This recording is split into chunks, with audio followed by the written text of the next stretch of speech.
Now, take your hands off me.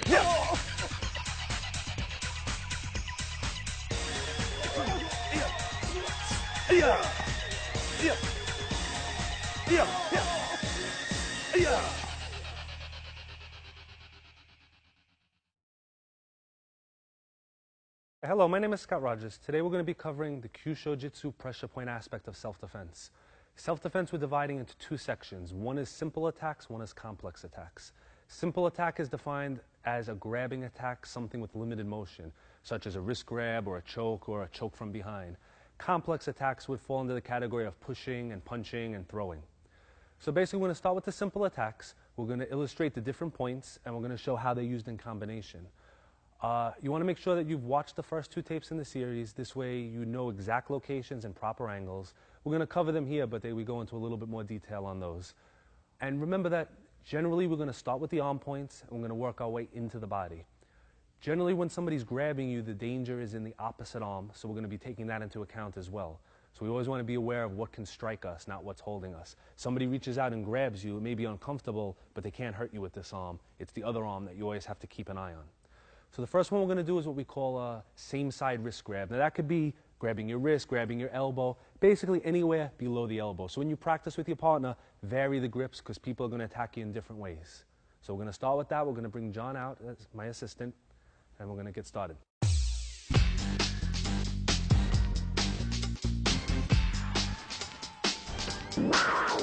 We have John in padding today.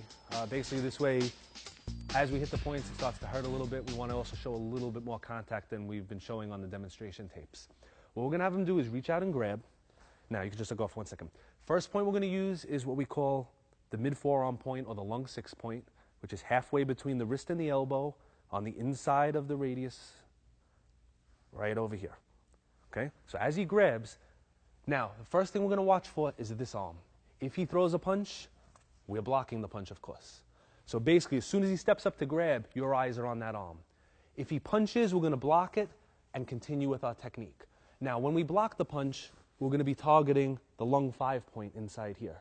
So as he grabs and punches, we're going to be hitting our first point already. This has numbed his arm, set up the next move. What we're going to do is we're going to take it from the point of view that he's not punching right now, and just know that when you practice, sometimes have your partner punch you and you block it out.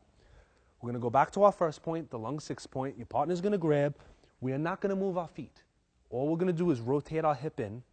We're going to keep our arm bent, and we're going to bump the arm. So that's our first release. Now, if this was a friendly situation, if somebody just grabbed you, you wanted to get out, you release, and that's more than enough. If it's a situation where you're in an alley somewhere and you feel that there's further danger, we're going to continue with the combination. So once we release, notice what's happening. We're hitting the arm's going backwards, and we're basically stretching out this area. So this is where we're going to come next. Part of the reason we're going low first also is this arm is down already.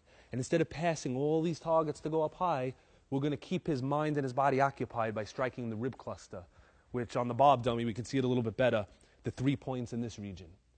As we strike it, we're going to be using hammer fist strike, coming in an upward angle, shooting across this way. And as we do that hammer fist, we're going to be stepping into it to get our body weight coming forward. The result of this should be his body coming forward and his chin coming up, which will allow us to finish with the palm to the stomach 5 point, this one right over here underneath, 45 degrees in and up. So as he grabs, right, we're just going to raise this a little bit. We're going to hit the arm point. We're not going to hit it hard. Now we're going to step in, strike to the rib point. Now, if you see his whole body crunched forward, bringing this arm slightly backwards, this arm still down, and we're going to finish with the jaw point coming up. If at any point the other arm started coming forward, this arm is now free to take care of it. So we're going to go through it slow. We do not step on the first move, because if we step on this one, we have no power for our next technique, and we don't need power on the first move. We also want it to be quick. We just get out nice and fast. So he's here, we're out. Our eyes are on that arm, because that one's flying away. That's the danger arm. We step into the rib. That shifts his body this way and makes this arm kind of go backwards. As that happens, the chin comes up, we strike to the jaw. At this point, you have a 99.99% chance of him passing out. If for any reason he didn't, the result of the palm to the jaw would be him taking a step backwards. Our all-purpose finishing move from this point, since we can't use our hands anymore, is to kick. And we're going to keep the kick simple. We're going to do a basic front kick learned in any style of martial arts, any self-defense course, and we're going to target it to the bladder points here. So as he's hurling back, we're going to put the kick in, which again should drop him, but if need be, it brings the head into line and sends the arms backwards. So the results of most of our strikes are going to be controlling his arms, not necessarily by hitting them, but by hitting one arm, we're causing his whole body to shift and controlling the other one. We kick him down low here, his arms go back and his head goes up. We're always exposing the next point and we're weakening the next point. So we're going to do it at a little bit of a faster pace. He's going to grab, 1, 2, 3, coming in. All right, we're going to do it from a different angle.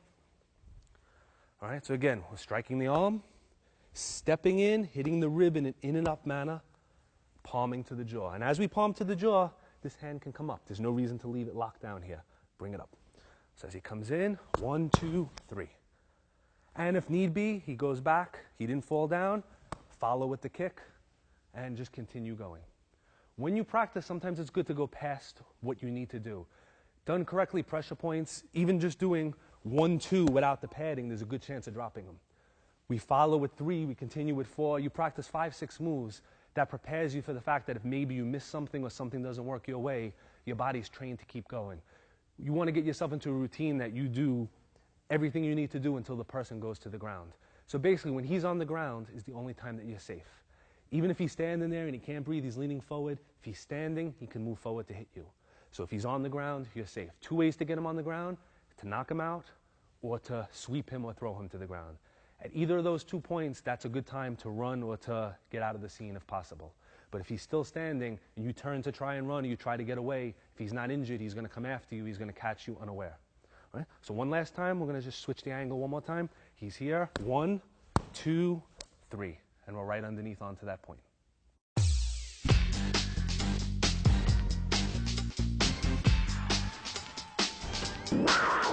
When it comes to lower arm grabbing, really we only have 3 variations. He can grab me on the same side, which we just covered, or he could reach across and grab. Now, in practice, he's facing me this way, and this seems kind of like a funny way to grab. But imagine a situation where I was walking and he just captured my arm this way.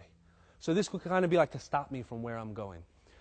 From this position, what we're going to do is the first point we're using is the point in the wrist here. And we're going to use our index knuckle to roll to the outside. So I'm going to show it on the other hand so we can see the wristband. He grabs nice and tight. If I just try to lift his arm, he can resist, but when I cut this in, it makes his wrist bend, and it allows me to control his arm. So basically, he grabs me, and I grab him. From this position, if he was to punch, he cannot throw the punch. He can't punch across his body, and I could control him with one arm. So I've done 2 things here. I've gone from him grabbing me and being in control to grabbing him and being in control. I'm controlling his opposite arm from the punching. And if he tries to kick, I can just pull down and control his weight that way. So he basically cannot hit me. What I've also done is I've allowed myself the opportunity to strike him with no chance of him blocking because I'm on his blind side, and this would be the arm that he would most likely use to protect this area. So we're going to turn it the other way for this one while we do it slow. So as he grabs, again, the danger is here. If he was to punch right away, we would block it. If he punches as we're stepping, this hand is actually stopping it. So we're going to step in at a 45-degree angle, roll it, and we're going to lock the arm. We're going to place our hands, just move back a little bit, on his shoulder, and we're going to let our fingers slip into the collarbone region, which on the Bob dummy, we can see right over to here, either these points or this point, one of these 2.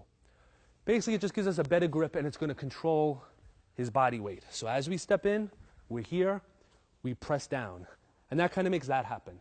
Now, in this position, he cannot punch and he cannot kick because his weight's on his legs. Now that he has all his weight on his legs, we want to take his leg out from him, and we're going to knee him into the leg point. If this is done strong, he's going to fall to the ground, so we're going to just motion it because we want to finish with the technique. As he starts to go down, we're going to palm him to that point in the back of the head, coming right into there, knocking him out. Keep in mind, you have a very, very good chance that as you do this move and you come here, this alone is going to take him right down. But if he doesn't go down, he's perfectly set up for this point back here. All right, so let's show it a little bit smoother. He's here, we step, we press, we knee, we palm, shooting in. Always on the blind side, always controlling the arm, always keeping him in a position where he cannot hit you or block. All right, let's try it from the opposite side. Let's do it this angle. Okay, so maybe I'm walking, he's grabbed my arm, I turn in, press in, knee him, and hit.